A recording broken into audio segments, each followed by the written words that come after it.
Eu não sou tão fechado como muita gente pensa, não. Mas já foi mais do que é hoje. Não, eu sou um cara aberto, sempre fui um cara aberto. Para conversar com jogadores. Eu tive um time, por exemplo, o Grêmio de Porto Alegre, só jogadores experientes, eu conversava com todos eles, me entendia com todos eles. Então você conversa às vezes com jogadores que pode trazer alguma coisa. Tem jogadores, por exemplo, que iniciando a carreira, que não tem ainda capacidade para te orientar ou te mostrar alguma coisa. Então, essa conversa tenho sempre com os jogadores. Eu não sou, isso que eu digo, que os outros me pintam de uma forma que eu não sou. Eu sou um cara, às vezes, até duro com vocês da imprensa, mas vocês veem ali, outro dia, até uma repórter de uma televisão, disse, poxa, você é tão duro com a gente e com a torcida que você tem o maior carinho. Eu falei para ela, o torcedor tudo, a imprensa parte. Só parte. O torcedor tudo. Eu fui torcedor e sei, então eu dou tudo ao torcedor. Eu não saio dali sem dar o último autógrafo. Pode ter 100 pessoas lá, está me pedindo autógrafo, eu não paro ali. Mas para vocês eu já não tenho essa paciência. Porque também vocês não são isso tudo que vocês querem fazer, não. Vocês botam a gente contra o fogo, contra tudo, às vezes mentem, como outro dia o próprio Sérgio Bacanos disse uma mentira lá, disse uma mentira e eu fui em cima dele na presença de torcedor, na presença de jornalistas, na presença de diretores e de jogadores. Porque são coisas que eu não aceito da imprensa. Inventar e mentir. Vocês não podem. A imprensa inventa muito, Tele? Alguns inventam. Essa foi uma invenção. Que ele disse no jornal dele que eu tinha pedido à diretoria uma extensão do telefone para botar no meu pai para ficar ouvindo conversa de jogador. Então eu fui obrigado a dar uma bronca nele ali, porque eu falei, eu não sou moleque, isso é coisa de moleque. Nunca pedi nada e nem pedi à diretoria para botar telefone no meu quarto. Eles quiseram colocar, mas de um número diferente que ninguém fala nesse telefone lá, a não ser eu. Então foi só para mostrar que eu não aceito invenções e mentira. E muitos inventam e muitos também mentem. Então a verdade é essa, que a gente tem que estar sempre com o pé atrás, porque senão eles montam. Daqui a pouco, no Festival 40 anos da TV Cultura, o mestre Tele Santana fala sobre as torcidas e os requisitos para ser um bom jogador de futebol.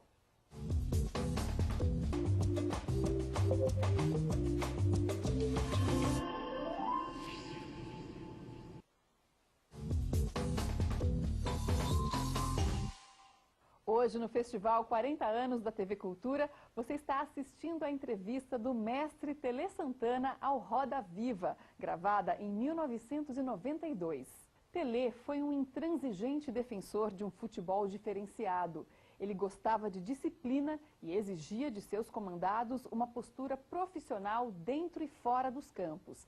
Neste bloco, ele explica quais os requisitos para se tornar um bom jogador de futebol e fala sobre o comportamento da torcida. Continue com Tele Santana no Roda Viva.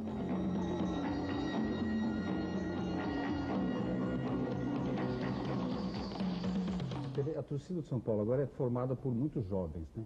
Uma torcida jovem, já acostumada a vitórias. Como é que você analisa o comportamento da torcida nessa final? Que quando o jogo começou a ficar difícil, o tempo passava, o gol não saía, ela ficou completamente em pânico, muda. Até que você teve que levantar do banco para pedir o apoio da torcida. Foi aquela tensão, só houve a distensão na hora que o Zete pegou o pênalti. Você acha que essa nova torcida do São Paulo está despreparada para apoiar o time em momentos desfavoráveis? E o time sentiu a falta desse apoio? Eu acho que a torcida não estava acreditando no título. Estava com medo de perder. E então todo mundo ficou quieto no estádio. E no estádio, com aquele lotado como estava, tinha que estar incentivando o nosso time, que nós poderíamos até com esse incentivo ganhar de 2-0, porque faltou esse incentivo no momento certo, aquele que nós saímos do banco e começamos a gritar para a torcida para que ela participasse também, porque nos ajuda muito e inibe o time adversário. A gente sabe disso, que jogou futebol, a gente sabe disso. Então a torcida calou, inclusive a Independente, que é uma torcida que não para durante o tempo todo de jogo, ela estava quietinha lá no canto, parece que não acreditando na nossa vitória. Então foi preciso fazer aquilo. E eu acho que foi só isso, foi receio, talvez, de não conquistar. Eu tive um ano no Grêmio, e o último jogo nosso também, foi preciso fazer isso, sair do banco e começar a gritar para a torcida, porque há 8 anos o Internacional era campeão, e nós estávamos vencendo em 1-0 e terminando o jogo, e todo mundo encolhido, quietinho, lá sem torcer, no nosso campo, todo quietinho, encolhido, e parece que eles não estavam acreditando que depois de 8 anos eles pudessem ser campeões. E aí foi preciso gritar tal para a torcida, mas eles estavam com medo e me pareceu também que foi isso que aconteceu aí.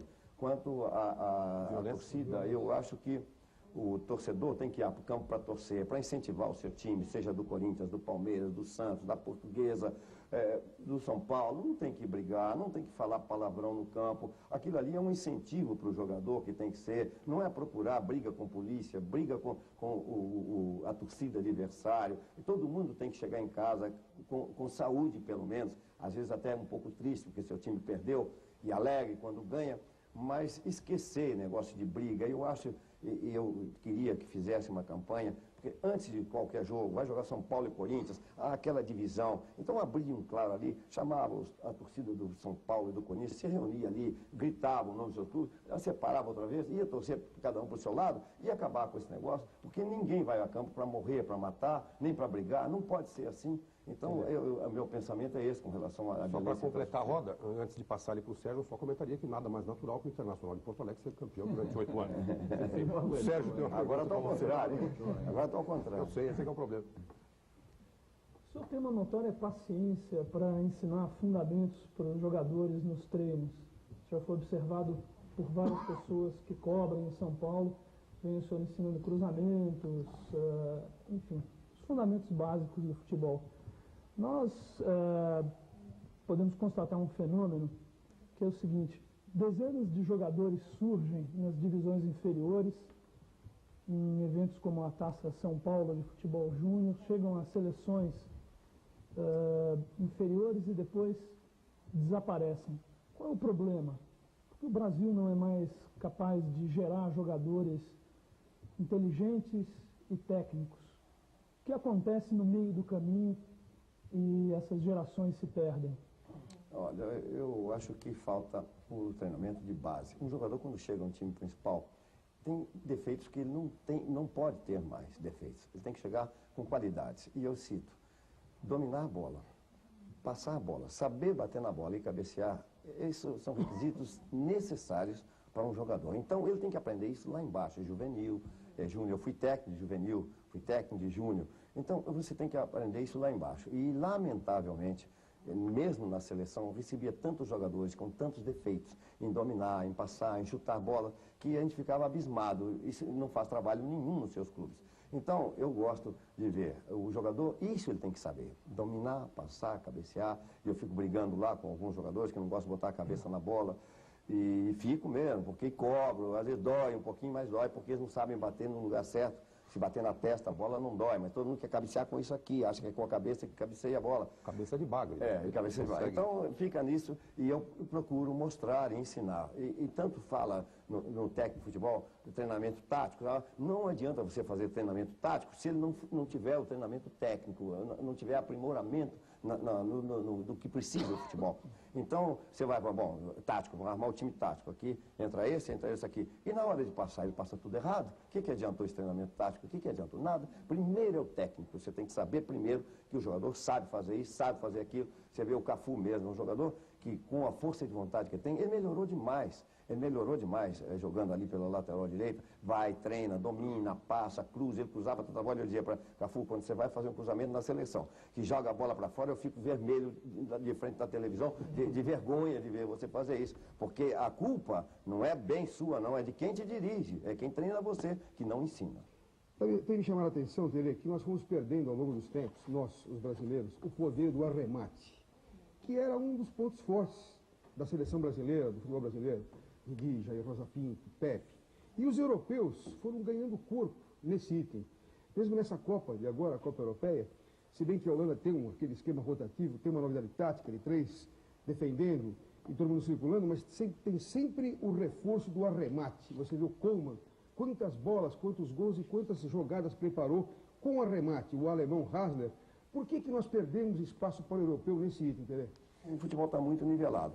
Agora, isso pesa um pouco. Além disso, também, a falta de treinamentos. Nós precisamos treinar mais, o jogador precisa treinar mais. De técnicos também, Tele? Hein? De técnicos também? Ou então, o técnico tem que fazer isso, o técnico tem que fazer, tem que aprimorar, ver os defeitos no jogador, procurar corrigir. Então, às vezes, um jogador fica meio aborrecido, eu chego lá e botar ele 10 vezes para cruzar a bola, bateu errado, vai bater outra vez.